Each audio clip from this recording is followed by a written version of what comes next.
Man, tolong. Usman bingung. Spontan saat itu juga Usman ini langsung turun. Mumpung air ini selutut, Usman langsung turun. Man, tolong. Jadi batu itu tinggal sejengkal. Ya, ini nggak bisa diambil. Justru malah Cahyo ini muntah.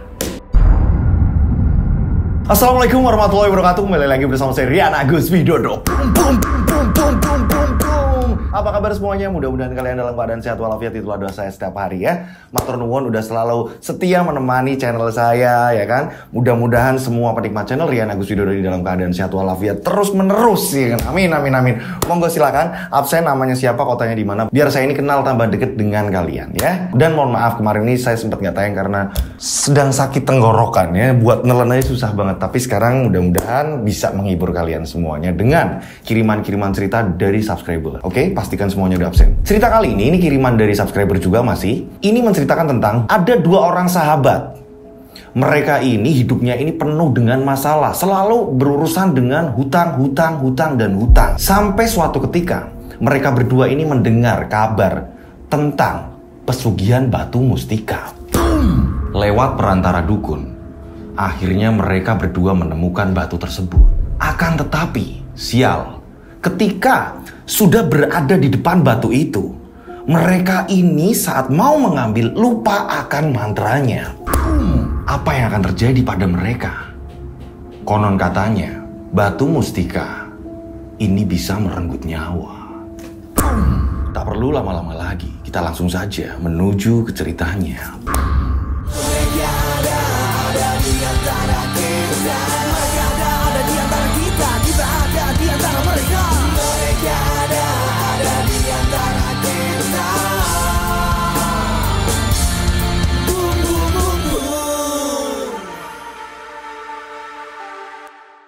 Cerita ini udah lumayan lama dan tokoh semuanya di sini, tempat segala macam ini disamarkan untuk keamanan bersama. Karena dari pengirim cerita meminta seperti itu. Dan tokoh kali ini kita sebut saja, namanya Cahyo dan Usman. Kejadian ini sudah lama sekali. Mereka berdua bersahabat. Bisa dikatakan, ini dari SD, dari mereka sekolah ini selalu bareng. Akan tetapi, mereka ini bandel. Selalu membuat onar. Apalagi ketika mereka ini menginjak SMA. Nah, setelah mereka lulus, ternyata persahabatan mereka ini tidak putus. Ini terus terjalin.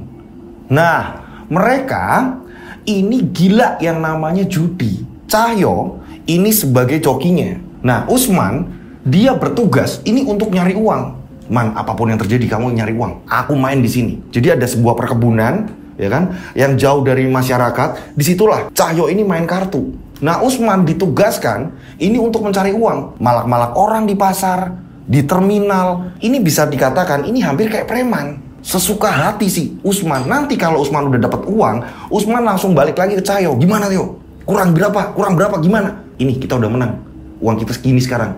Nah, ketika mereka menang, uang itu ya kan, ini buat mabok-mabokan. Mereka pergi ke tempat prostitusi. Padahal bisa dikatakan mereka berdua ini sekolah ini selalu mendapatkan peringkat. Mereka ini pinter, walaupun mereka ini bandel, mereka ini pinter. Pada waktu kelulusan ijazahnya pun nilainya bagus. Akan tetapi ini mereka berdua bandelnya minta ampun.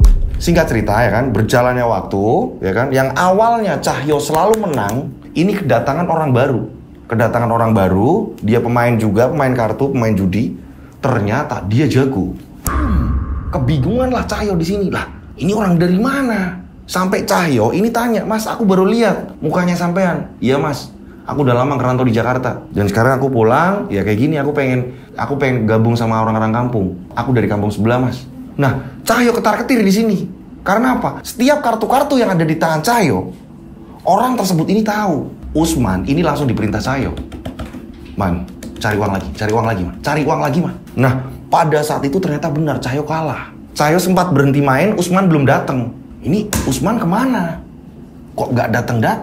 Cahyo bilang sama orang tersebut, saya bakal balik lagi sebentar. Saya mau ngambil uang dulu di rumah. Cahyo bilang seperti itu, ya kan? Cahyo ini langsung nyari Usman. Ternyata, Usman sedang dipukulin sama warga. Woi Usman, woi. Langsung di situ Cahyo langsung melerai. Anak-anak muda di situ yang sedang menghajar Usman. Karena apa? Meresahkan warga Usman ini. Dan pada saat itu juga Cahyo ini langsung narik Usman. Udah pak, udah. Dibalari. Awas kamu ya, kalau lagi-lagi kamu malak di daerah ini, kalian akan saya laporin. Babak belur lah si Usman.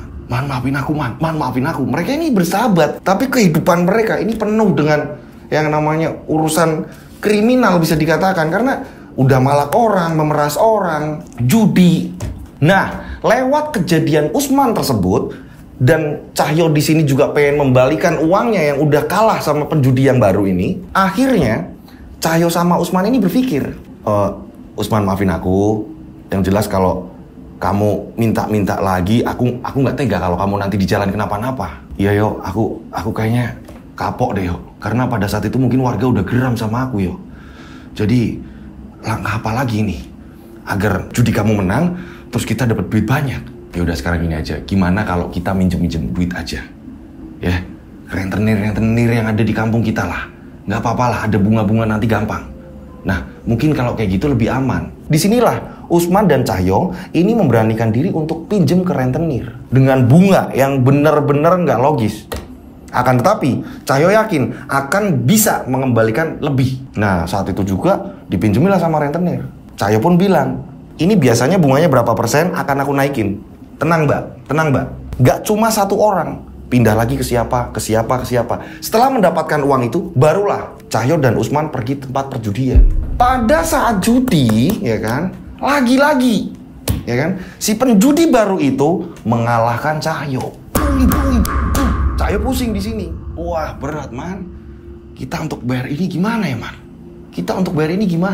Dan gak lama kemudian saat Cahyo pulang, jadi saya akan gambarin ya, di keluarga Cahyo ini hidup dengan 3 kakaknya, tapi semua perempuan. Nah bapaknya ini bener-bener udah gak kerja. 3 kakaknya ini ya, mereka ini yang berdua sudah punya suami. Nah suami-suami mereka lah yang menghidupi keluarga itu. Suami-suami mereka ya kan, kakak ipar Cahyo ini sangat bermusuhan sama Cahyo. Jadi Cahyo ini jarang ngomong. Ketika Cahyo pulang ya kan, ini ditanyain sama kakak ipar. Dua-duanya nih, 2 kakak ipar, laki-laki semua ini nanyain ke Cahyo. Mau apa lagi kamu? Mau nguras uang keluarga lagi? Enggak mas. Enggak. Aku bakal nyari kerjaan kok. Nah, itu cerita lama. Harusnya kamu lulus sekolah, ini kamu bergegas nyari kerjaan. Iya mas. Ya nanti kalau ada kabar-kabar kerjaan saya langsung berangkat mas. Tapi kali ini saya memang lagi butuh uang mas. Iya nanti aku kembaliin mas. Iya sehari kok. Sehari nanti aku kembaliin. Udah enggak. Bapaknya itu denger. Apalagi si Cahyo. Mbok kerja. Iya pak. Udah. Akhirnya Cahyo pergi. Nah beda dengan si Usman. Dia hidup hanya dengan kakeknya. Ibu bapaknya udah cerai. Jadi mereka ini benar-benar yang semrawut, keluarganya ini dari keluarga yang semrawut semua. Udah. Cahyo Usman ini bingung harus kemana lagi mereka ini mencari uang. Hingga pada akhirnya ya kan, saking mereka ini udah puteknya, Cahyo juga pengen membalikan uang. Dimana dia ini main udah sering kalah, dia nggak enak sama Usman. Disinilah akhirnya Cahyo punya ide jahat. Man, ini nggak lama lagi rentenir pasti datang ke rumahku kalau nggak ke rumahmu. Ini kita bahaya man. Aku sudah memikirkan itu yo. Kita harus gimana yo? Nah, Cahyo tiba-tiba mengatakan, gimana kalau kita bobol toko sembako yang ada di dekat pasar? Jangan gila kamu. Udahlah. Harus gimana lagi kita? Kita nggak bisa ngapa-ngapain lagi. Mau lamar kerja? Ada di kampung kita? Yang gajinya langsung banyak? Nggak ada. Tapi itu terlalu berbahaya. Nanti kalau kita ketahuan segala macam, mau kita hidup di dalam sel. Nah, mereka berpikir nih, hingga pada akhirnya tetap Cahyo memutuskan kalau Usman nggak ikut, Cahyo mau berangkat sendiri. Karena Cahyo ini merasa nggak enak. Selama ini yang sering nyari uang ini Usman. Akhirnya, ketika Cahyo ini mau berangkat, Usman yang sebagai sahabat dia nggak tega nih. Ya udahlah, aku ikut. Jam 12:30 dini hari, mereka ini datang ke pasar. Memang toko sembako ini berada di paling pojok pasar. Akhirnya mereka ini lewat genteng, lewat atas. Cahyo ini manjat ya kan, genteng ini dibuka-buka, dia ini langsung bobol plafon. Cahyo berhasil masuk dan menggasak uang di situ. Usman ini berjaga-jaga di luar. Dan memang pada saat itu mereka ini aman. Cahyo berhasil keluar dengan membawa uang. Udah yo, aku nggak ngambil semuanya. Aku ngambil hanya kebutuhan kita untuk main sekali lagi. Mudah-mudahan lewat uang ini, aku bisa mengembalikan uang-uang kita yang udah diambil sama penjudi itu.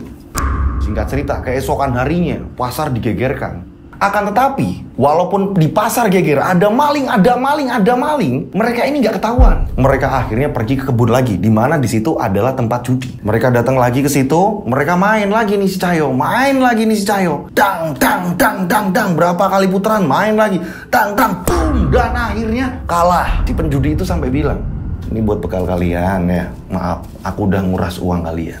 Oh, enggak om, kita masih bisa sih, udahlah. Udah. Menurutku udah. Jangan terlalu dipaksakan. Ini ada seorang penjudi yang seperti itu. Jadi tahu, melihat Cahyo dan Usman ini terlalu nafsu. Nah, mereka kebingungan karena uang udah benar-benar kacau. Berjalannya waktu ternyata benar. Rentenir datang. Dan ketemunya ini sama kakak ipar. Kakak ipar yang pertama. Kita sebut saja ini rentenirnya namanya Mbak Asih. Mas, Cahyonya ada. Ada apa ya Mbak Asih? Gini loh, ini kan sudah jatuh tempo untuk bayar pinjaman uang. Cahyo pinjem Mbak Asih? Iya mas, tapi memang sebenarnya saya nggak boleh ngomong sama keluarga. Katanya sih Cahyo akan segera ngembaliin, tapi ternyata belum mas. Udah Mbak Asih, nanti Mbak Asih pulang, saya akan bawa Cahyo ke tempat Mbak Asih. Mas, tapi saya nggak enak sama Cahyo, soalnya Mas Cahyo ini udah wanti-wanti. Udah, Mbak Asih tenang aja. Nah, pada saat itu Cahyo pulang. Saat Cahyo pulang, Usman juga bareng sama Cahyo. Kakaknya udah di depan, kakak ipar. Cahyo, mau sampai kapan kamu kayak gini? Kamu utang di tempatnya Mbak Asih kan? Iya, ngaku. Udahlah mas, nanti juga aku balikin. Ngaku? Iya kan? Iya mas, nanti aku juga balikin kok. Mau balikin dari mana? Kamu udah sering kayak gitu. Bapak ini kepikiran terus. Nanti kalau bapak jatuh sakit ini gimana? Kamu itu kerja. Iya mas. Iya nantilah mas. Nah akhirnya Cahyo ini malah pergi. Singkat cerita, rentenir selanjutnya ini pada datang. Wah Cahyo pusing. Aku harus kemana lagi nih? Aku harus gimana lagi nih? Akhirnya Usman bilang, udahlah, kalau kita seperti ini terus di kampung, mending kita pergi ke kota. Kita nyari kerja di sana. Apapun yang terjadi kita harus dapat kerjaan di sana. Udahlah, saatnya kita berubah. Ayolah yuk. Ayo. Iya. Terus itu masalah rentenir gimana? Udahlah, jangan dipikirin. Nanti kalau ada per bulannya, nanti kita kirim ke rumah. Udah, beres. Tapi kalau kita hanya mengandalkan yang seperti ini nggak nentu. Selama masih ada penjudi itu, ya, yang seenak hati, ya, kita nggak bakalan bisa menang. Pada saat itu ya kan, Cahyo ini sudah mempersiapkan ijazah lah, apalah segala macam. Yang saya bilang, mereka ini untuk sekolah, ini cerdas. Nilai mereka ini bagus, cuma mereka ini bandelnya minta ampun. Mereka udah mempersiapkan semuanya, dan mereka akan berangkat beberapa hari lagi. Usman pun ngomong sama Cahyo, udah disiapin semuanya, udah. Kita tinggal cari saku, kita cari bekal untuk kita hidup di kota. Iya. Nah, pada saat itu mereka ini sempat parkir nih, pergi ke pasar, ya kan? Dia parkir ngumpulin uang receh. Nah, nggak sengaja ini mereka bertemu dengan salah satu penjudi juga yang kalah. Kita sebut saja namanya Rozak. Rozak ini tiba-tiba ketemu Cahyo. Yuk, udah nggak main lagi? Udah om, nyerah om. Saya nyerah om. Sama, saya juga nyerah. Loh, bukannya om ini kemarin saya liatin juga ikut menang? Nggak.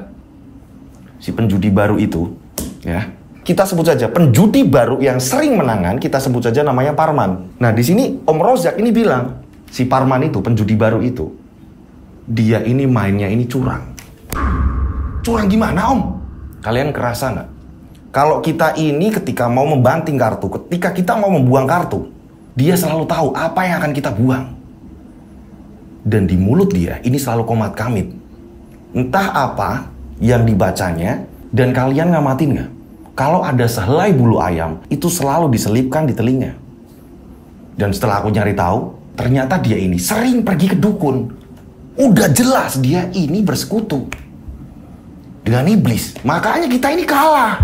Lah, berarti kurang ajar dong. Lah makanya, aku aja sampai ludes kok.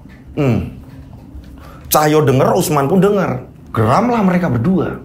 Hingga pada akhirnya, setelah Om Rozak ini pergi, Cahyo pun bilang sama Usman, Man, gini aja Man, kita ini kan mau pergi kota, ya. Udah jelas nih, kita baliknya lagi ke sini kan nggak nentu, ya. Gimana kalau kita, setuju nggak? Setuju. Usman langsung bilang kayak gitu. Apa ini? Ternyata mereka menghadang Parman. Ini kalau judi di kebun itu, ini sampai jam 11 malam nggak kenal waktu. Kadang-kadang sampai jam 1, jam 2 dini hari. Nah, mereka sengaja ngumpet di semak-semak. Ketika Parman ini jalan, ya karena memang jalan kaki, motornya ini dititipin di warung, tapi jauh. Saat si Parman ini menuju ke warung, Parman langsung disikat sama Cahyo. Buang. Saat Cahyo asik memukuli, ya kan, dengan Cahyo ini ditutup pakai sarung. Jadi mukanya yang ditutup pakai sarung. Tolong. Lagi dipukulin, ini Usman bilang sama Cahyo, Yuk, udah yuk, ada warga. Ada warga. Akhirnya mereka berdua kabur. Saat itu juga subuhnya mereka langsung berangkat ke kota. Mereka ini naik bis. Di dalam bis, ya kan, Cahyo ini bilang sama Usman, udah Man, yang penting kita udah puas. Wah, untung saja kamu tadi menghentikan. Kalau kamu terus mukulin terus dia sampai mati, terus ada warga, mati kita yo. Udah tenang, udah. Yang penting aku udah puas mukulin dia. Jadi memang mereka berdua bisa dikatakan sangat bandel sekali. Akan tetapi kalau si Usman ini bedanya ini ada sedikit bisa ngerem. Beda sama si Cahyo yang memang orangnya ini nggak kuat nahan amarah. Hingga pada akhirnya mereka pun pergi ke kota. Kota besar, jauh dari tempat tinggalnya.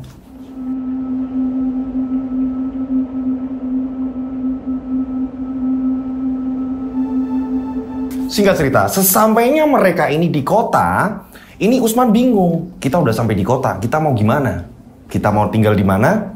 Ya, berarti kita udah siap-siap untuk kita tinggal di emperan, apa segala macam sembari kita nunggu lamaran masuk. Cahyo bilang, emperan? Maksud kamu gimana? Kita harus tinggal ngemper gitu? Di depan ruko kayak gitu? Usman, mending kamu aja yang tinggal di situ. Loh, kok tiba-tiba kamu ngomong kayak gitu? Kita dapat uang dari mana coba? Untung kita udah sampai di kota. Usman, lihat. Syarat. Tiba-tiba Cahyo mengeluarkan uang banyak. Cahyo, kamu dapat uang dari mana itu sebanyak itu? Makanya mikir. Iya, kamu dapat uang dari mana? Ternyata saat Cahyo mukulin si Parman dan Usman teriak-teriak, ada orang.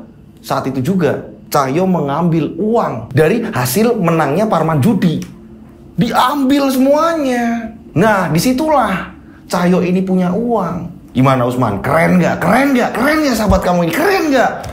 Masuk. Paten. Nah, saat itu juga mereka langsung nyari kosan. Dengan hasil uang itu. Saat mereka berhasil nyari kosan, ya kan? Mereka nyari yang pas. Mereka ini akhirnya istirahat. Singkat cerita, berapa hari kemudian mereka pun langsung memasukkan lamaran-lamaran. Karena memang tujuan mereka, ini pengen aku dapat kerjaan di kota ini. Biar bisa ngembaliin uang-uang, hutang-hutang semuanya yang ada di kampung. Pada saat itu masukin lamaran. Akan tetapi, ya kan, ini belum juga ada satupun yang memanggil. Singkat cerita, uang mulai menipis. Mereka masih bergantung. Jadi ada satu pabrik yang dimana ini tiap ada pendaftaran orangnya ini banyak banget. Akan tetapi yang diterima ini orang-orang pilihan. Nah, mereka ini tertarik karena gaji di pabrik itu besar. Mereka ini daftar, ya kan? Mereka daftar. Setelah itu ada orang yang udah daftar berapa kali di situ sampai dia kayak udah nyerah. Mas, percuma Mas. Di sini udah nggak jelas. Nggak jelas gimana? Cahyo pun tanya. Ini sistemnya Mas.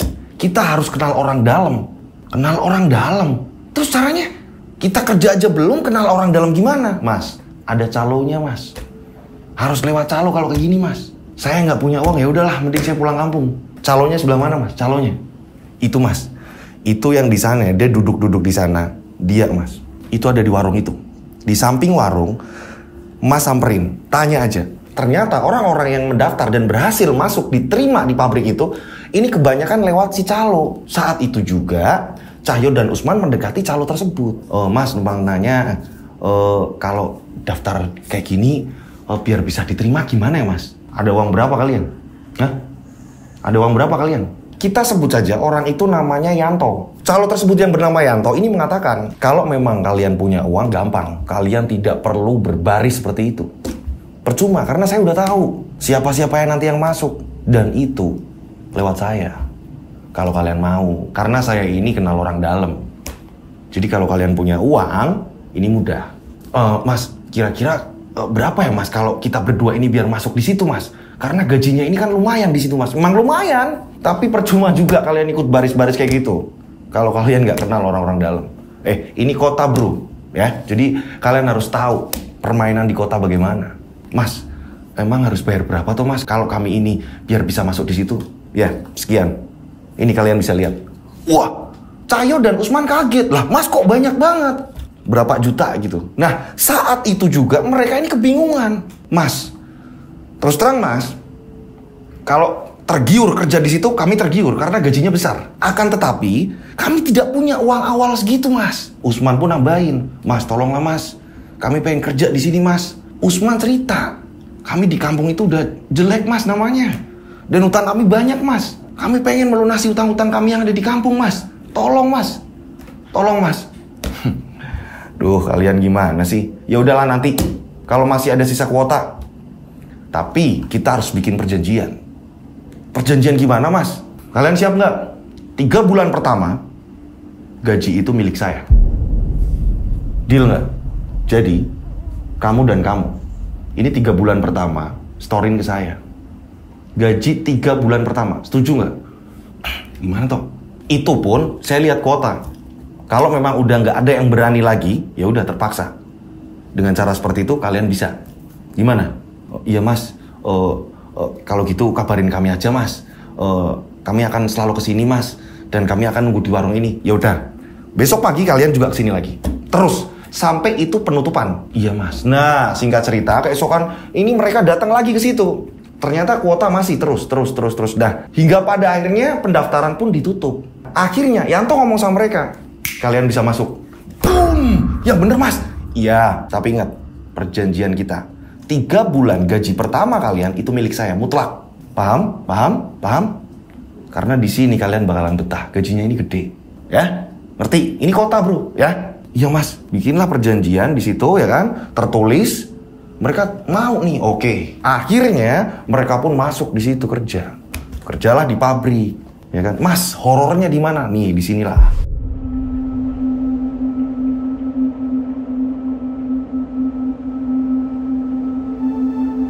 Singkat cerita ya kan, 1 bulan pertama mereka kerja ya kan, mereka udah nahan lapar lah, apalah segala macem. Karena udah ada perjanjian mau nggak mau, Usman dan Cahyo ini harus menyerahkan uangnya, ya kan? Hasil jerih payahnya selama sebulan ini diberikan kepada Pak Yanto. Nah gini dong, masih ada 2 bulan lagi ya. Iya mas, ya udah, yang semangat kerjanya, ngerti? Gajinya besar loh di sini. Iya mas. Nah mereka ini sempat menggerutu. Antara Cahyo dan Usman ini sempat menggerutu. Man, aku bingung man. Kok kita ini kerja 1 bulan banting tulang, kita bela-belain lembur tapi uang. Ya tapi gimana lagi, kita kan sudah bikin kesepakatan kalau kita ini gajian harus toran sama itu orang. Siapa sih Yanto itu? Ini kita harus ikutin persyaratan dia. Perjanjian kita gimana? Aduh man, tapi kita harus mikir man. Utang kita di kampung, aku yakin nih, rentenir itu, ya kan? Ini udah nyerang ke rumahku. Aku pusing. Ya iya tahu, ya udah sabar. Kita lewati lagi 2 bulan. Nah, mereka kebingungan juga nih untuk bayar kosan. Nah, singkat cerita, bulan kedua mereka ngomong sama Yanto, Mas, ini kalau nggak dibayarkan ke mas semua gimana? Sisain kita buat kosan aja mas. Buat kosan aja mas. Karena kita kalau urusan makan apa segala macam di pabrik dapat. Dan udahlah nggak apa-apa saya cukup mas. Tapi untuk kosan tolong mas. Kami mau tinggal di mana mas? Tolong mas. Ya udah ya. Tinggal 1 bulan lagi. Tapi saya nggak mau tahu bulan ketiga harus full. Saya nggak mau tahu bulan ketiga harus full. Iya mas. Nanti bulan ketiga full. Ini daripada kita diusir mas. Kami mau tidur di mana? Iya. Tapi awas bulan ketiga harus full. Akan tetapi Cahyo dan Usman itu terus menggerutu. Ini gimana ya? Kita kerja 2 bulan tapi hanya dikasih-kasihkan orang. Percuma juga ini tenaga kita. Mereka sampai kurus. Mereka ini kurus akhirnya. Nggak ngerasain uangnya. Untungnya di pabrik ini menyediakan makan kayak catering gitu. Nah, apalagi kalau di pabrik nggak ada catering makan. Jadi mereka ini makan seada-adanya sampai rumah udah tidur lah. Nah, di bulan ketiga mereka kerja. Saat itu Cahyo ini bener-bener kesel. Karena apa? Ada pendaftaran baru yang namanya Yanto. Dia berhasil memasukkan berapa orang. Di sini Cahyo kesel. Cahyo tanya sama orang baru. Kamu masuk sini lewat siapa? Pak Yanto, Pak. Dimintain duit? Iya. Lagi udah datang. Lewat siapa? Yanto. Dimintain duit? Iya. Tapi rata-rata semua masuk dengan gampang ketika lewat si Yanto. Nah, Cahyo ya kan mendekati gajian yang ketiga. Cahyo ngomong sama Usman, Man, gimana kalau kita pindah kerja? Maksud kamu? Kita sikat semua uang dia. Mau diulang lagi kayak yang di rumah, kayak yang di kampung? Man, mending kita pindah kerja yang gak kayak gini. Saat ini Yanto lagi banyak-banyaknya uang, Man. Gimana menurut kamu? Hah? Menurut kamu gimana? Setuju nggak? Jangan gila kamu. Ini kota. Udahlah. Kita tetap menerima gaji itu, yang ketiga. Dan kita ambil uang si Yanto juga. Uang kita yang sudah 3 bulan berada di tangan dia. Terus kita pindah dari sini. Man, ayolah man. Nah, ternyata emang bener. Setelah menerima gaji ketiga, mereka merencanakan sesuatu yang bener-bener parah banget. Mereka menyusun rencana itu. Saat Cahyo dan Usman sudah memegang uang gaji yang ketiga, Yanto dari kejauhan. Mau kapan? Woi, ntar malam mas, di tempat biasa, tempat makan biasa mas. Nah, memang nih, mereka ini kalau ngitorin uang, ini jadi kayak ada tempat kedai ngopi gitu, ya kan? Nanti mereka datang ke situ, ketemu dengan orang-orang lain juga yang nasibnya sama kayak Cahyo dan Usman. Nanti Yanto nunggu di kedai di situ. Nanti mereka datang ngasih uang, Nah, disitulah ya kan di tengah jalan gelap menuju ke kedai tersebut, Cahyo ini ngumpet. Nah, si Usman dia ini jaga-jaga. Setelah melihat Yanto ini mengendarai sepeda motornya, langsung saat itu Cahyo ini keluar dan menghajar dengan sebilah linggis. Wah, Yanto tergeletak. Wah. Saat Yanto tergeletak ya kan, mereka langsung menghajar, buang. Mereka langsung mengambil uang. Nah, karena ini di jalanan, ini ada mobil-mobil yang berhenti. Usman langsung bilang, cabut yuk. Mereka cabut, larilah mereka. Nah, mereka larinya ini ke arah stasiun. Nah, pada saat itu ada gerbong yang memang mau berangkat. Sekena-kenanya mereka naiknya pun tidak langsung lewat stasiunnya. Mereka memberanikan diri ini lewat rel. Pas kereta pelan ya kan, belum kenceng ya kan, mereka ini langsung naik, lompatlah mereka. Barang-barang udah dibawa semua sama si Usman. Nah, setelah mereka berhasil naik itu, udah kereta pun menjauh. Dah, aman kita. Mereka akhirnya naik kereta gerbong barang, kereta barang. Arahnya ini jalur selatan. Ini kejadiannya ini di Jawa Tengah. Tapi nama tempat semuanya udah disamarkan. Ini kejadian di Jawa Tengah. Dan ini lewatnya jalur yang selatan. Keretanya ini di Jawa kan ada 2 jalur kereta. Ini lewatnya jalur selatan mereka. Hingga pada akhirnya berapa jam kemudian kereta ini berhenti di salah satu stasiun. Setelah turun dari stasiun, mereka ini ke pinggir jalan. Kamu lapar nggak? Lapar lah. Mereka pun akhirnya ini nyari warung. Mana ya warung ya? Jalanlah mereka. Kok nggak ada yang buka, nggak ada pos panjang pinggir-pinggiran stasiun. Dan gak lama kemudian ketemulah warung nasi di situ. Makanlah mereka, ya kan, makan dengan lahap ya kan, mereka berdua karena pegang uang juga. Dari pertama gaji, kedua ada beberapa uang yang dari dompetnya Yanto juga yang mereka ambil. Ya kan, mereka makan nasi. Gak lama kemudian tiba-tiba ada orang masuk ke warung tersebut. Sempoyongan ya kan, dia udah setengah mabok dan posisinya dia ini lagi pusing. Kayak gini terus-terusan, ancur aku. Tiba-tiba orang itu ngomong seperti itu. Orang penjual warungnya, ini mas-mas, ini tiba-tiba ngomong, kalah meneh toh om? Iyo, pengiki aku kalah. Malam ini aku kalah. Cahyo pun mendengar percakapan itu. Orang yang tadi sempoyongan dan bilang kalah, dia bilang sama penjaga warungnya, aku biasa utang sih, gampang. Nah aku menang. Kalau aku menang nanti aku ganti. Yo, ya. Dilayani. Saat itu mereka pun makan. Nah, Cahyo ngamatin orang itu. Nah, setelah ngamati, Cahyo pun tanya, Om, emang kalah kenapa om? Cahyo pun ngomong seperti itu. Maaf om, kami baru datang di kota ini om. Oh, ya biasalah biasa. Kamu nggak ngerti. Kamu nggak ngerti. Anak muda nggak usah tahu. Oh iya om, maaf om. Setelah itu, ya kan, om tadi, ya kan, yang dia ini sedang makan, pesen terus bayarnya nanti segala macam, itu bilang, udahlah aku mau pulang dulu. Dia pulang. Nah Cahyo ini tanya sama pedagang warungnya, Mas, kalau boleh tahu, om itu tadi kenapa ya mas? Oh itu biasa, dia kalah judi. Ya kayak gitu, utangnya udah numpuk di sini. Judi mas? Judi apa mas? Kartu. Judi kartu. Sebelah mana mas? Karena memang si Cahyo ini suka banget yang namanya judi. Sebelah mana mas? Nggak jauh dari stasiun ini. Tapi memang itu ya sedikit rawan. Tapi banyak masih terus menerus orang bermain di situ. Oh gitu. Ini mainnya gede-gede nggak mas? Ya wajar-wajar aja sih, tapi saya juga nggak tahu di situ bagaimana. Yang jelas kebanyakan orang kalau udah setelah main, mereka ini makannya di sini. Oh gitu. Man, gimana man? Yakin gue bisa kamu main di sini? Udahlah kita coba dulu. Nah saat itu mereka selesai makan, akhirnya kan, mereka menuju ke tempat judi yang ditunjukkan oleh pedagang warung itu tadi. Nah sesampainya di sana, ternyata bener banyak orang rame di situ. Dan plotnya ini nggak cuma satu, ada beberapa plot nih. Di sini ada rombongan, di sana ada rombongan. Kurang lebih ada 6. Ada 6 tempat nih, ada 6 tempat yang beda-beda. Jadi kayak ada ruangan gudang kosong. Di situ buat judi. Man, kaya kita man. Kaya man. Kita lihat dulu permainan mereka. Nah ternyata banyak orang asing yang bukan dari daerah itu juga. Samping-sampingnya parkiran motor banyak juga. Wah, enak ini. Enak aku main di sini. Bisa ini man, kita menang man. Nah, mereka ini lagi ngamatin ya kan. Ini tak lama kemudian subuh. Kita mau tidur mana nih? Udah, kita cari pom bensin atau kita tidur di mana lah. Nanti malam kita kesini lagi.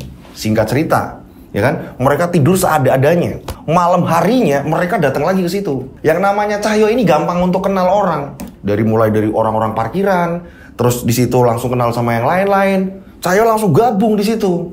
Nah, tanya ini caranya main ikutnya gimana, ya kan? Dikasih tahu. Setelah itu Cahyo ikut main. Karena pegang uang. Nah, saat itu juga, ya kan?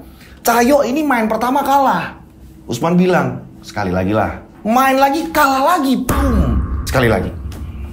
Ayo main kartu deng. Dan ternyata setelah Cahyo ngamatin lawan-lawannya, disinilah Cahyo berhasil menang. Cahyo menang. Saat itu sampai mereka ini kebingungan. Kalian ini dari mana? Kampung mana? Saya bilang, saya ada saudara di sini om. Numpang saudara di sini dan kebetulan saya tahu tempat ini, jadi pengen main ikut di sini. Ya terus main terus. Nah, mulailah nih mental lawannya Cahyo ini mulai agak kendor nih kan. Cahyo ini mulai main lagi dang. Cahyo menang. Main lagi Cahyo menang.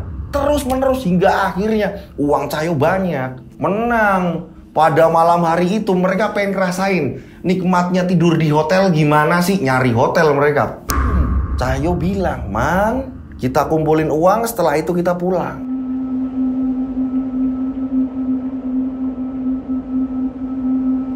Singkat cerita, mereka sudah 1 minggu di situ hidup foya-foya banyak uang. Seperti biasa sebelum mereka main, ini makan dulu di warung yang om-om itu tadi, gitu, yang pas pertama kali mereka datang di situ, makan di warung di situ ya kan. Mereka sedang asik-asik makan, tiba-tiba ada orang juga di situ lagi ngobrolin soal batu mustika, pesugihan. Lagi ngomongin seperti itu. Wah iya ini adanya di pertigaan sungai ini kayak gini nih loh. Mereka ini lagi asik ngomongin itu. Ada 2 orang ngomong kayak gitu. Kita harus bisa dapetin ini nih. Lagi ngobrolin seperti itu. Cahyo ini denger. Man, lagi ngobrolin pesugihan ya man. Gak ngerti aja mereka. Orang pesugihan kayak kita ini juga cukup kok. Main judi segala macam kalau kita pinter juga dapet. Ngapain itu orang nyari pesugihan? Ini Cahyo ini meremehkan. 2 orang ini ngomong. Nah setelah mereka makan selesai barulah mereka main. Menang lagi. Happy lagi. Bahkan parahnya di sini, ya kan, karena mereka udah banyak uang, Cahyo dan Usman ini bener-bener nekat. Kayaknya kita kalau ditemenin cewek, ya kan, di belakang-belakang kita ini asik nih, ngitungin uang kita, nanti kita sawer dia, ya kan? Nah, akhirnya bener. Karena di situ memang ada, maaf ya, Nggak jauh-jauh dari situ, ini ada tempat prostitusi, gitu-gitu juga ada, gitu kan. Ini mereka sampai sewa 2 wanita di situ untuk nemanin mereka main. Dang. Menang lagi. Boom. Cahyo dan Usman ini nyawer cewek-cewek ini tadi. Besok main lagi, udah. Nanti kalau uang kita udah banyak, pas kita hitung-hitung beserta utang-utang kita dan bunganya, kita pulang. Yang penting ada sisa untuk kita hidup di kampung. Oke? Clear, selesai. Nah, singkat cerita, di hari keberapa mereka main, disinilah Cahyo ini, pasang ini taruhannya ini digede-gedein terus. Dang. Menang. Boom. Menang pada saat itu, malam itu menang. Akan tetapi, ini ada kabar-kabar burung nih. Ada kabar-kabar burung, ini ada yang gemuruh. Pada cabut. Ada yang kayak gitu. Usman ini denger. Ini kok tiba-tiba aku denger katanya ada beberapa orang yang bilang cabut. Ada apa ini ya? Udahlah, kita lagi menang nih. Dan gak lama kemudian, boom, bam, angkat tangan. Ternyata ini petugas menggerebek tempat itu. Jangan ada yang pada kabur. Wah, pada saat itu kebingungan. Si Cahyo dan si Usman kebingungan. Mana? Ayo, cabut. Mereka sampai meninggalkan tas mereka yang berisi uang. Saking ketakutannya cepet-cepet, buru-buru. Mereka lompat sebuah jendela kecil deket kamar mandi. Karena ada beberapa orang yang lewat situ. Mereka pun ngikut. Setelah lompat, barulah mereka ini lari. Bisa lolos mereka. Di suatu tempat akhirnya Cahyo tanya, "Man, uangnya gimana? Aman kan? Aman yang mana?" "Ya masih di sana lah." Aduh, uang semua itu ya kan, hasil mereka menang, uang gaji segala macam apa ada di tas itu, habis lah. Gak mungkin mereka balik lagi. Tak lama kemudian mereka ini melihat mobil patroli ini bawa orang banyak yang ketangkep. Udah. Untungnya kita nggak ketangkap kayak gitu. Biarinlah uang melayang.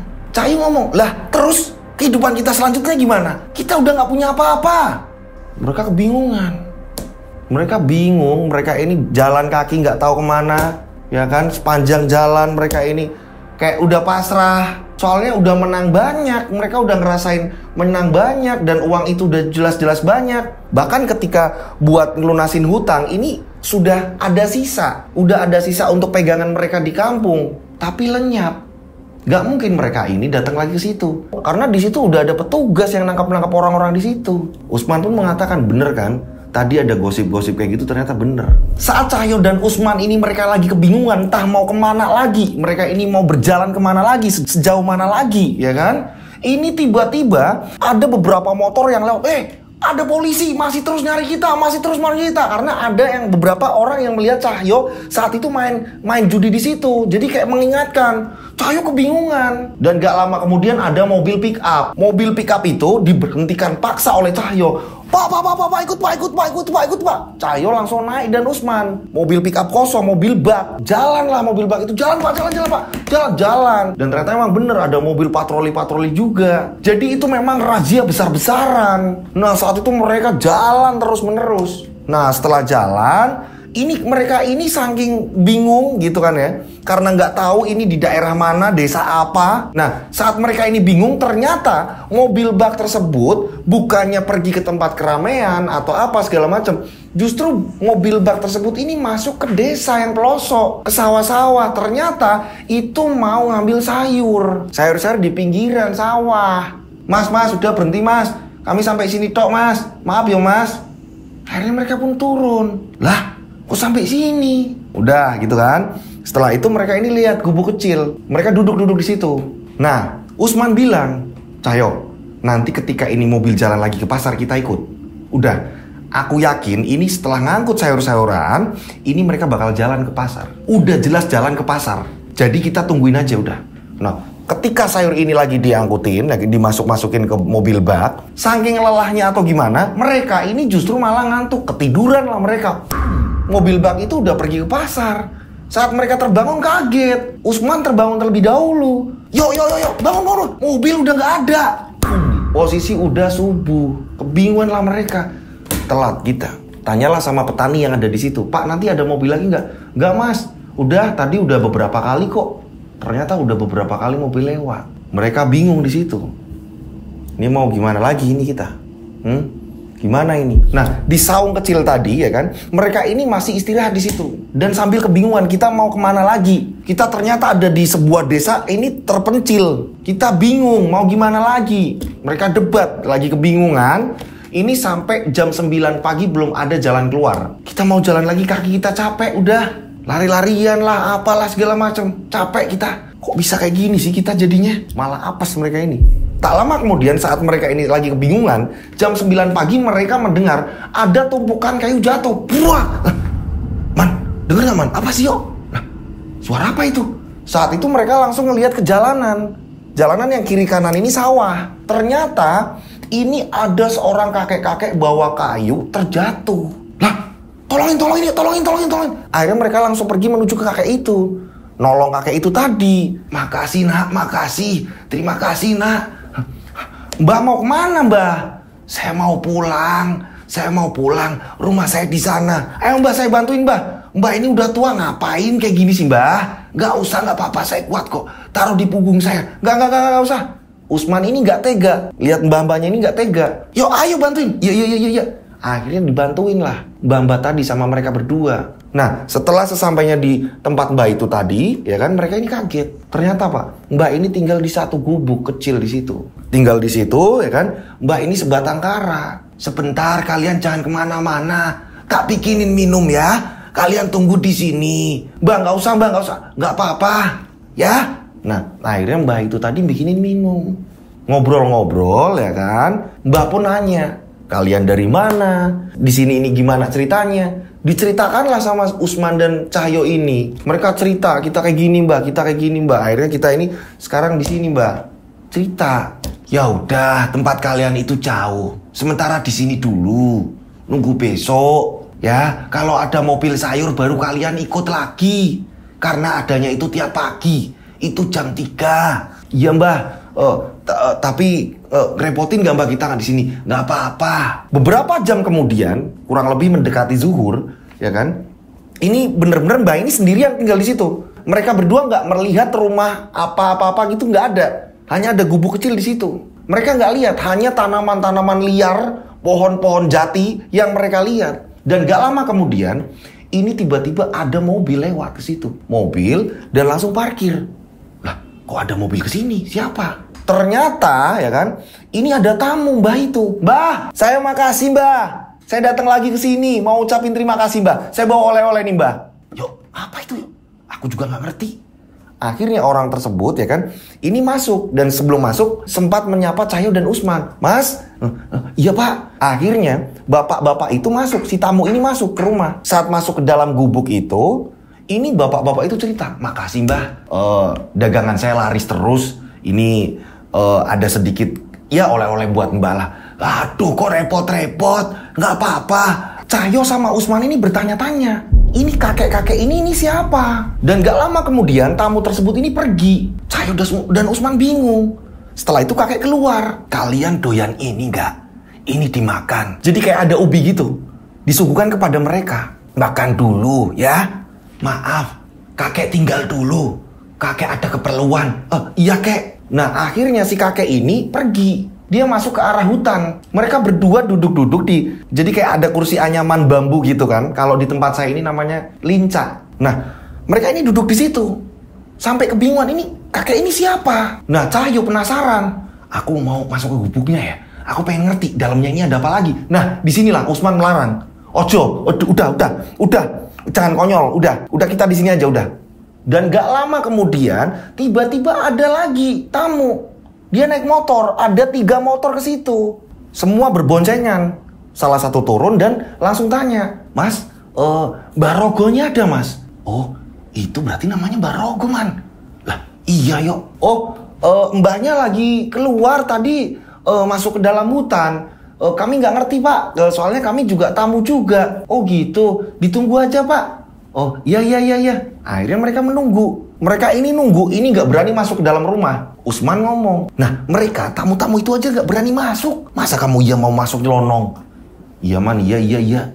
Nah mereka berdua berpikir, ini Mbah Rogo, ini kakek-kakek ini siapa? Dari tamu yang pertama, ya kan, sampai tamu yang kedua, mereka ini udah mulai curiga. Ini jangan-jangan kakek ini orang sakti. Tak lama kemudian, kurang lebih 2 jam, ya kan? Ini kakek ini pulang. Wes dorene toh. Nggih, Mbah. Ini Mbah pesenannya udah. Ini saya sudah bawa bunga-bunga ini, Mbah. Dan ini ada kemenyannya sesuai Mbah butuhkan. Iya. Gawane jero. Ayo mlebu. Tamu tadi, 3 motor tadi, ini yang masuk hanya 1 motor. Yang 2 ini di luar beserta dengan orang-orangnya. Jadi yang masuk ini hanya 2 orang. Masuklah ke dalam. Setelah selesai, mereka pun keluar. Pamitan juga sama Usman dan Cahyo. Mas, pulang dulu Mas. Permisi Mas. Ini orang sakti man. Ini orang iya bener yo, ini orang sakti yo. Tak lama kemudian Mbah Rogo bilang, udah kalian istirahat dulu, kalian ini capek. Maaf kalau tadi ada tamu, terus malah kalian yang nemenin. Gak apa-apa Mbah, kami numpang rebahan di sini gak apa-apa. Maaf, tempatnya seperti ini ya. Iya Mbah. Mereka pun tidur dengan kursi yang terbuat dari anyaman bambu tadi. Dan satunya ya kan, ini ada tikar yang terbuat ini dari anyaman-anyaman juga sama. Jadi atas bawah nih antara Cahyo dan Usman ini atas bawah nih. Di depan rumahnya Mbah Rogo tadi. Singkat cerita, tibalah malam hari. Mereka dibangunin sama Mbah Rogo. Bangun kalian bangun. Ini ada jagung, makan dulu. Sembari nanti nunggu. Kalau ada mobil sayur kalian bisa ikut ke kota. Iya Mbah, makasih Mbah. Mereka makan, mereka lagi cerita-cerita, ngobrol sendirian. Mereka ini lagi bertanya-tanya ini tentang kakek ini siapa sebenarnya. Mbah Rogo tiba-tiba keluar dengan membawa keris. Keris ini dikeluarkan. Nah, setelah itu mereka berdua kaget. Man, ora popo yo. Kowe ning kene sik ora popo. Mbah Rogo ini jalan ke depan di teras rumahnya ya kan, yang ada halaman ya kan, ada halaman. Mbah Rogo ini jalan kurang lebih 15 langkah. Mbah Rogo ini berhenti dan Mbah Rogo ini duduk bersila.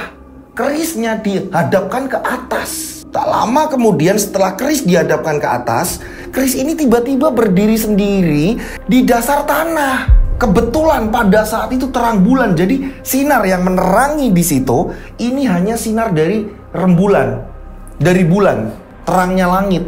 Mereka berdua ketakutan. Lah, iki opo? Nah, Usman pun tanya, lah, Mbah Rogo itu orang sakti apa gimana? Iya bener. Tak lama kemudian setelah keris ini berdiri, Mbah Rogo kembali lagi masuk ke rumah. Jadi keris ini ditinggalkan begitu saja. Mbah Rogo masuk ke dalam rumah, ya kan, mengambil tampah anyaman dari bambu. Itu isinya ini kembang-kembang banyak sekali, bunga-bunga banyak sekali. Mbah Rogo ini jalan ke situ ya, kembali lagi mendekati kerisnya. Setelah itu duduk bersila. Tak lama dari itu Mbah Rogo ini meregangkan tangannya. Usman sama Cahyo ini melihatkan, iki wong sakti. Kita berada di tempat orang sakti nih. Kita bisa ini minta tolong sama dia. Kata si Cahyo. Usman bilang, sabar, kita lihat apa yang terjadi. Mbak ini lagi apa? Dan gak lama kemudian ada macan kumbang. Jadi ada macan kumbang datang ke situ mendekat. Macan kumbang itu. 3 macan kumbang mendekat ke Mbah Cahyo. Anehnya, ketiga macan kumbang tadi langsung merebahkan badannya, seolah memberi hormat kepada Mbah Rogo tadi. Dan setelah itu, Mbah Rogo ini menyerukan kepada macan-macan itu untuk mendekat. Aneh di sini. Cahyo ini baru lihat yang namanya macan ini biasanya kan makan daging. Ini macan makannya bunga yang ada di tampah itu. Mbah Rogo ini dengan penuh kasih sayang menyuapi ketiga macan itu. Dan macan itu kayak lahap memakan bunga-bunga itu. Cahyo bingung. Kok ono macan ini? Anehnya, ini secara logis ya kan, harusnya macan ini ketika melihat Cahyo dan melihat Usman harusnya menyerang atau apa. Ini enggak, ini bener-bener kayak udah nurut banget sama Mbah Rogo macan-macan ini. Kayak peliharaannya. Setelah makan bunga ini tadi, Mbah Rogo ini mencium satu persatu macan tersebut. Barulah setelah itu macan-macan ini pergi meninggalkan Mbah Rogo. Mereka berdua melihat kejadian itu kurang lebih 15 langkah dari tempat mereka. Berarti kan sangat jelas. Apalagi sinar dari rembulan pada malam itu bener-bener jelas terang.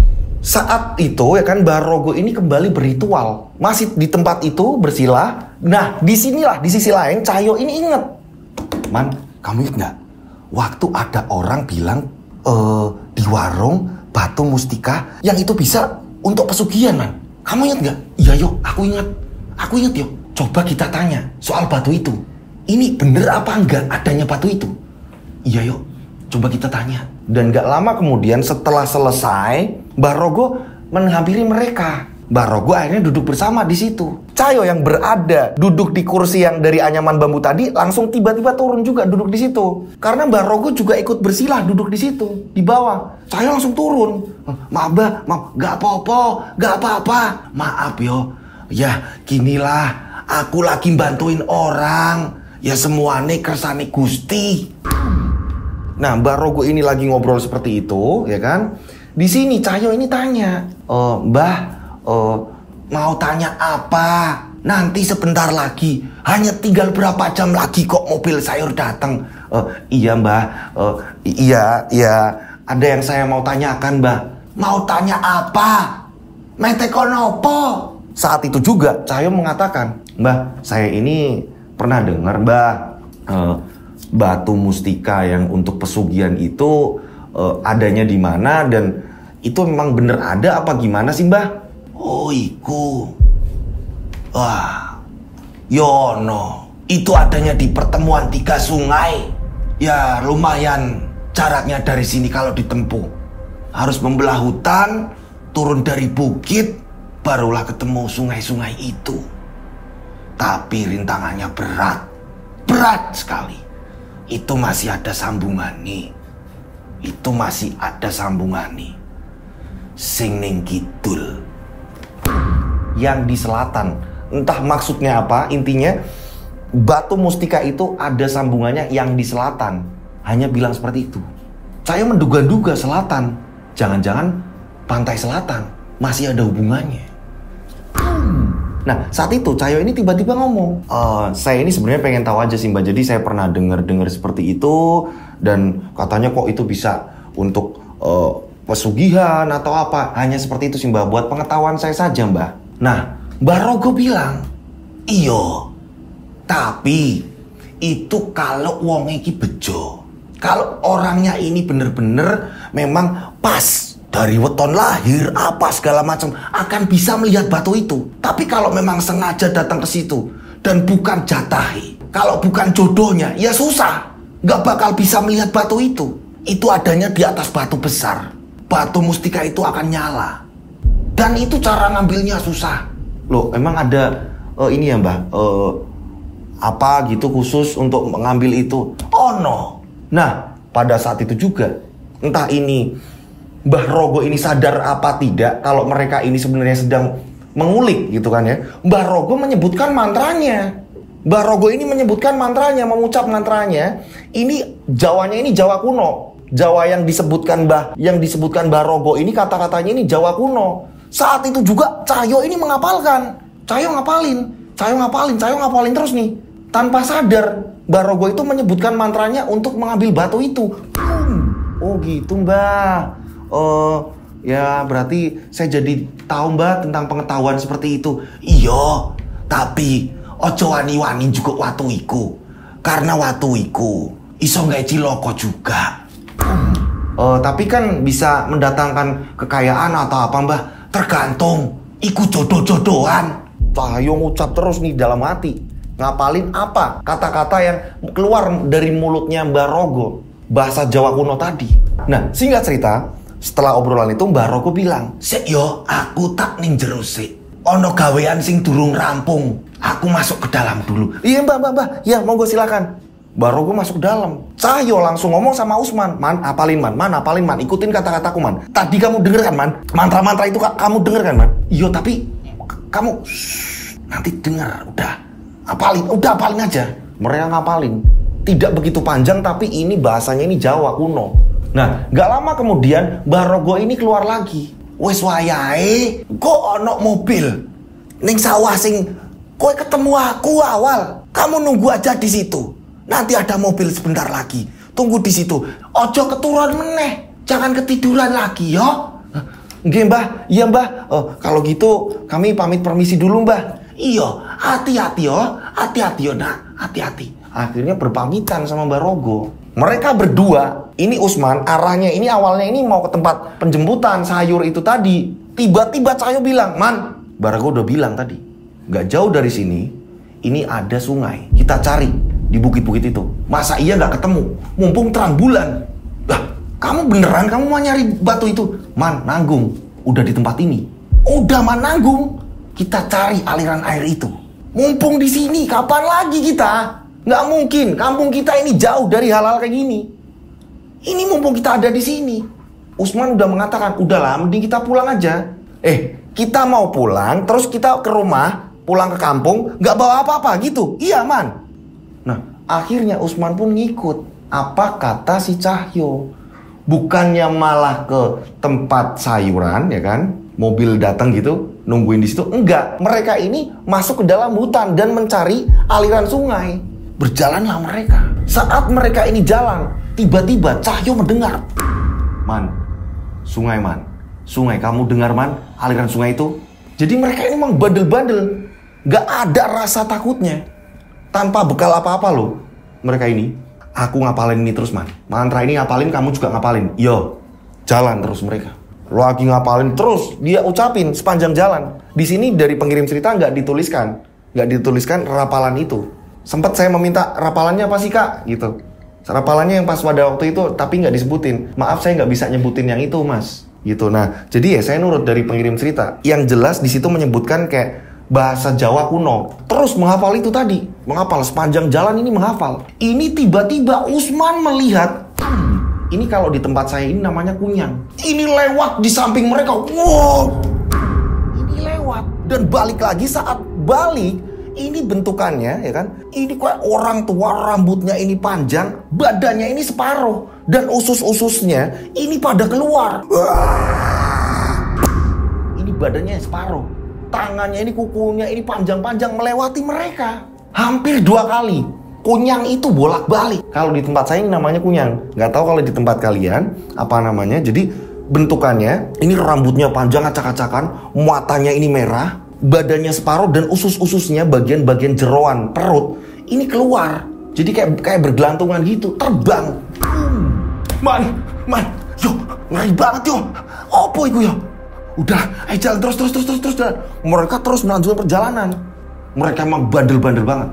Udah. Wes, jalan terus. Tak lama kemudian tiba-tiba Usman melihat tak jauh dari mereka, jaraknya ini hanya 5 meter dari mereka, ketemu pohon besar. Dan di atas pohon besar itu tiba-tiba ada kuntilanak. Ini bajunya ini serba merah, muatannya ini seram, melotot merah juga. Usman bener-bener ketakutan. Yo, lari yuk. Mereka langsung lari ke birit-birit. Nah, mereka akhirnya ya kan berjalan terus-menerus menemukan sungai tersebut. Bum. Yo, itu sungainya. Lah, iya, Man, ini sungainya, Man. Mereka melihat aliran yang sangat deras sekali. Usman mengatakan sangat gak mungkin kalau kita bisa mengambil sebuah batu yang ada di aliran deras seperti ini. Bentar, Man. Kita cari di mana pertemuan 3 sungainya, Man. Ayo, Man, kita telusuri. Mereka ini berjalan di pinggiran sungai. Akan tetapi Usman sangat memastikan ini sangat tidak mungkin. Karena aliran ini deras, kencang. Alirannya sungai ini kencang. Man, di mana ya, Man? Mereka nyari terus-menerus. Jalan kaki terus-menerus. Kurang lebih setengah jam sudah mereka jalan. Untungnya ini terang bulan. Mereka jalan merus. Dang. Mereka dikagetkan melihat pertemuan 3 sungai yang ada di hadapan mereka. Man, ini ada 3 sungai ini, Man. Nah, tak lama kemudian dikagetkan. Ini tiba-tiba Cahyo ini melihat ada sebuah benda menyala. Warnanya ini keemasan, nyalanya ini warna keemasan, kuning keemasan. Yo, bukannya itu batunya ini berada di atas batu besar. Jadi kayak ada sesuatu hal yang nyala. Ini di atas batu besar. Akan tetapi aliran sungai ini deras sekali. Yakin kita seperti ini. Kita yakin mau ngambil. Usman itu bilang seperti itu. Saya bilang, kapan lagi? Kamu ingat? Barago bilang, gak semua orang bisa melihat batu itu. Gak semua orang bisa bertemu dengan batu itu. Aliran sungai deras sekali di situ. Dan pada saat itu, Cahyo ini nekat kembali merapal mantra itu. Dang. Dang, dibacalah mantra itu. Usman pun sempat mengingatkan, bukan yang itu, ini. Usman sempat mengingatkan, tapi Usman sendiri tidak percaya, tidak yakin. Masa iya kita mau jebur ke situ? Usman bilang, aku nggak berani. Terus terang aku nggak berani dan aku nggak iso renang. Ya udah, kalau gitu kamu tunggu di atas, biarkan aku yang turun. Ini aliran masih deras. Kembali lagi Cahyo merapalkan rampalan itu. Dan gak lama kemudian, entah gimana ceritanya, ini tiba-tiba aliran sungai ini tiba-tiba tenang. Perlahan-lahan air pun surut. Das, boom, yo, air surut. Pada saat itu Cahyo pun bilang, Man, berarti jodoh kita ini, Man. Aku harus ngambil batu tersebut. Aku harus lagi ngomong, tiba-tiba ini Cahyo ini lehernya ini kayak ada yang nyekik. Sakit banget, Pak. Kamu kenapa? Gak ada air, gak ada apa. Sedangkan mereka ini di atas sungai. Airnya ini ada air sungai. Itu pun harus turun dulu ke bawah. Tiba-tiba Cahyo ini muntah. Muntahnya darah. Aku kenapa, yo, Man? Udah, yo. Berarti ini sangat berbahaya. Ayo kita mending pulang. Yo. Nah pada akhirnya Cahyo yang udah muntah, dia tetap nekat. Udah, Man, gak apa-apa, Man, biar aku turun. Yo, tolong, mending gak usah. Jangan cari penyakit. Gak apa-apa, aku bisa. Pegangin, aku mau turun. Kamu tunggu di pinggiran, gak apa-apa. Kalau aku ada apa-apa, kamu cari bantuan. Cahyo nekat. Dia turun ke bawah, dia nyemplung. Anehnya, air yang tadi kenceng deras dan dalam, ya, ini hanya 1 dengkul. Kurang lebih ini selutut. Man, aman kok, Man. Cuma selutut, Man. Yo, hati-hati yo. Akhirnya, ini menuju ke tengah. Di mana pertemuan 3 sungai ini persis di titiknya itu ada batu besar. Nah, atasnya itu ada batu yang benar-benar nyalanya ini berwarna keemasan. Sangat terang sekali. Cahyo mendekat ke batu itu. Nah, setelah udah deket batu itu, dia pegangan batu itu kenceng, ya kan? Pegangan batu yang besarnya. Anehnya saat Cahyo mau membaca mantra itu, Cahyo ini lupa. Rapalannya apa ya? Apa ya? Man! Rapalannya apa, Man? Nah, Usman mencoba untuk membimbing. Akan tetapi, anehnya Usman sempat lupa. Apa ya mau ya? Apa ya? Akhirnya diulang-ulang. Saat itu juga karena Cahyo memang udah di depan batu itu nyala. Cahyo ini udah langsung mau ngambil, takutnya ya kan aliran sungai ini nanti kenceng lagi atau gimana segala macam gitu kan ya.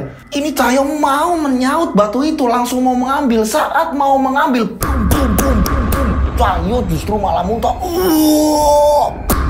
Cahyo justru malah muntah parah. Darah yang begitu kental. Tolong. Usman bingung. Spontan saat itu juga Usman ini langsung turun. Mumpung air ini selutut, Usman langsung turun. Tolong.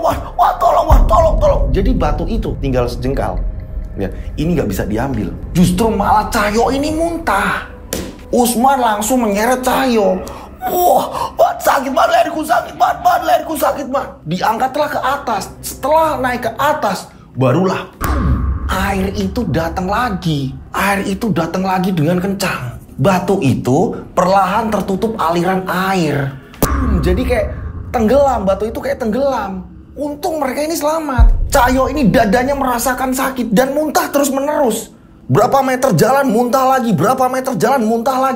Saat itu Usman memutuskan, udahlah, kita mending ke tempat Barogo. Kita minta tolong sama Barogo, gak ada orang lain selain orang itu. Dengan jalan tertati-tati, ya kan, mereka melewati semak-semak lagi, jalan-jalan setapak-setapak itu tadi. Singkat cerita, pada akhirnya, ya kan, ini gak ada halangan. Entah itu kunyang, kuntilanak, ini gak ada. Ini sudah ketutup. Rasa takut mereka ini udah ketutup dengan kondisinya si Cahyo yang terus-menerus muntah mengeluarkan darah. Cahyo sudah tidak ada tenaga. Diajak ngomong sudah tidak bisa mengeluarkan kata-kata apapun. Dan sesampainya di tempat Mbah Rogo, ini kondisi matahari udah terbit. Mbah Rogo ini lagi mau keluar.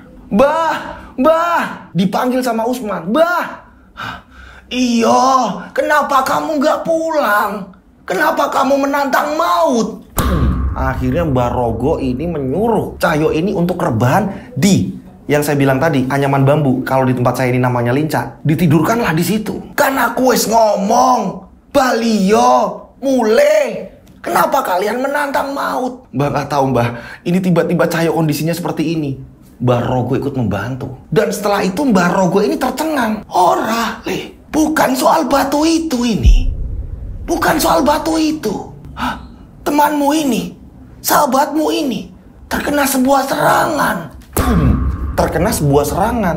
Jadi Cahyo ini, dia muntahnya ini bukan karena mau mengambil batu itu nggak kuat terus lupa rapalan atau segala macam. Akan tetapi dia ini kena serangan. Serangan apa mbah? Denen kena santet le.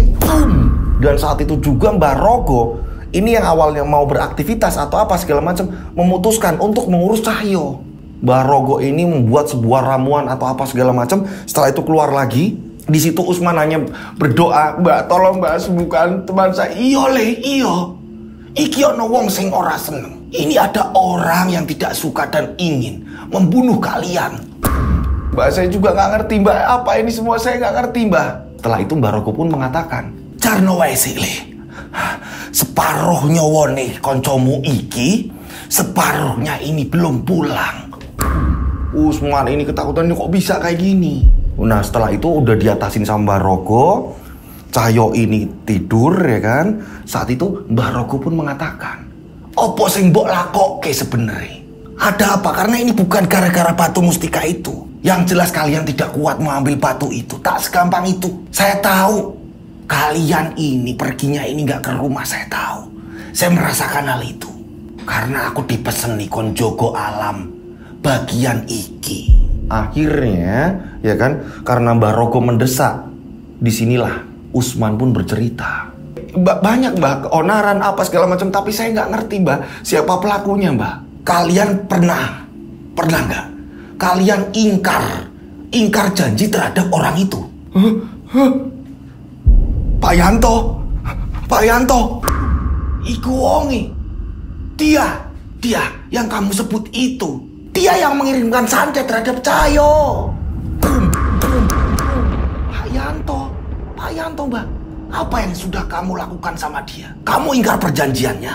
Iya mbah. Ternyata ini sakitnya Cahyo, muntahnya Cahyo ini disebabkan bukan karena dari mau mengambil batu itu, melainkan serangan santet dari Pak Yanto. Jadi ketika saat itu menyakiti Pak Yanto dengan linggis, Pak Yanto ini terjatuh segala macam. Pak Yanto nggak terima. Disitulah Pak Yanto ini pergi ke dukun dan mengirimkan santet. Saya pikir ya kan, saat cerita ini dikirim, saya pikir pelakunya adalah Parman. Karena Parman pada saat itu juga sama, pernah dicelakai sama mereka berdua. Ternyata di sini justru malah dari Pak Yanto.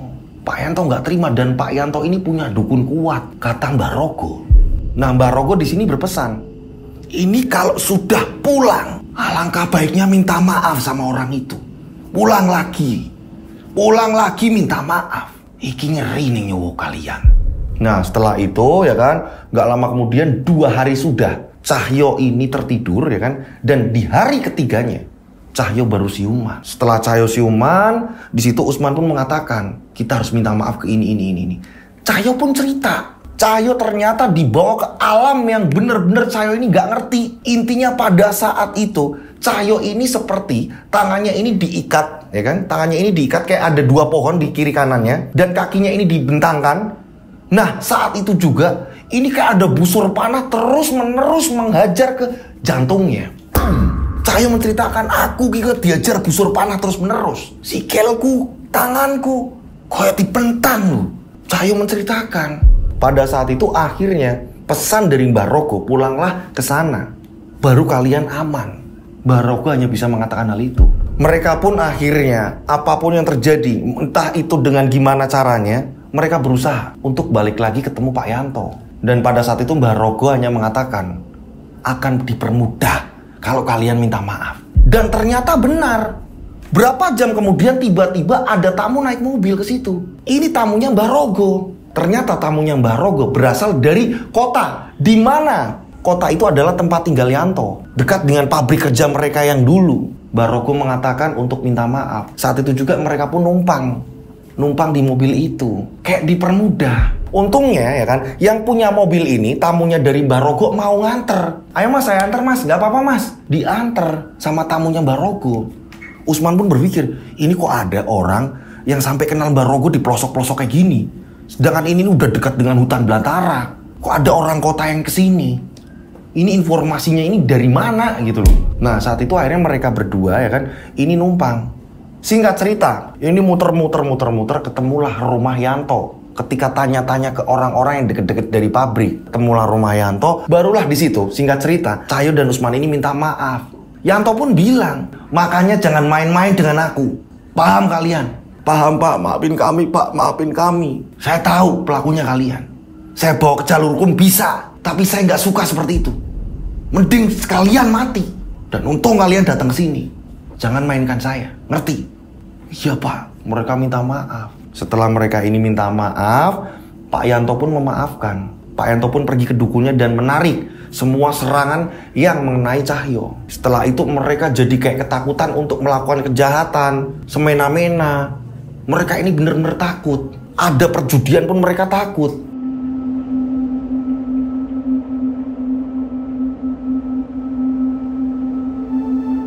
Singkat cerita, ya kan, mereka akhirnya menggelandang di kota itu. Akhirnya pekerjaan apapun, ya kan, ini mereka lakoni. Berusaha ngumpulin uang gimana caranya pengen pulang kampung. Hingga pada akhirnya berapa tahun kemudian setelah mereka ini ada bekal untuk pulang, mereka memutuskan untuk pulang. Setelah sesampai di kampung mereka ini, mereka langsung minta maaf terhadap keluarga. Dan yang paling sedih, bapaknya Cahyo ini udah nggak ada, meninggal.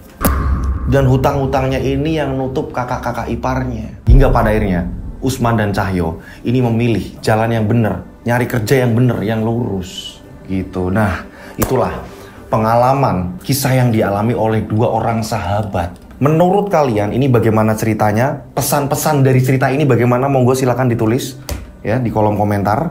Menurut kalian ini bagaimana? Dan ini dikirimkan dari subscriber juga. Mohon maaf juga saya kalau ada salah-salah kata dalam saya bercerita.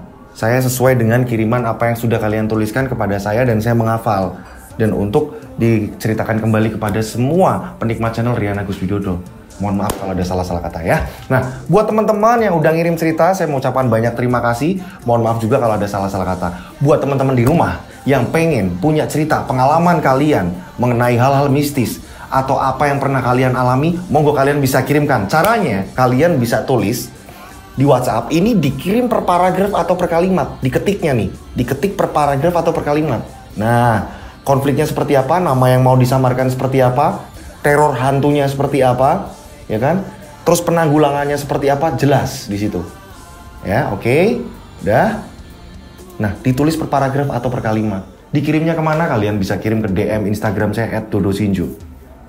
Atau kalian bisa kirim ke nomor WhatsApp saya 0858 704 33336, tiganya 4 kali, saya ulang 0858 704 33336, tiganya 4 kali ya.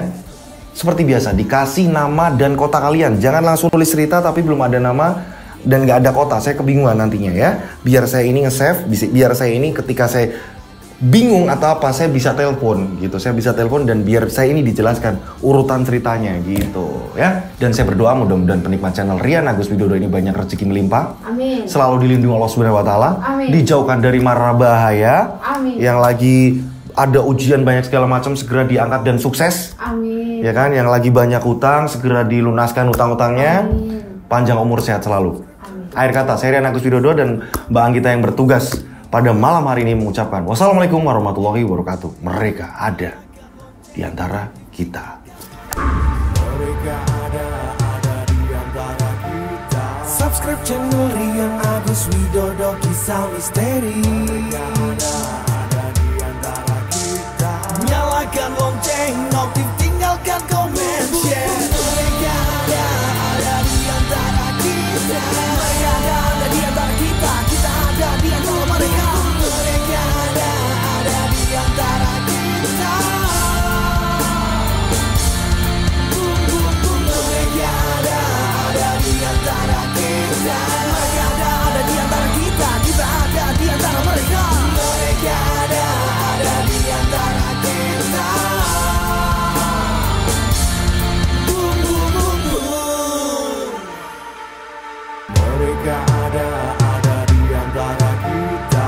subscribe channel Rian Agus Widodo, kisah misteri.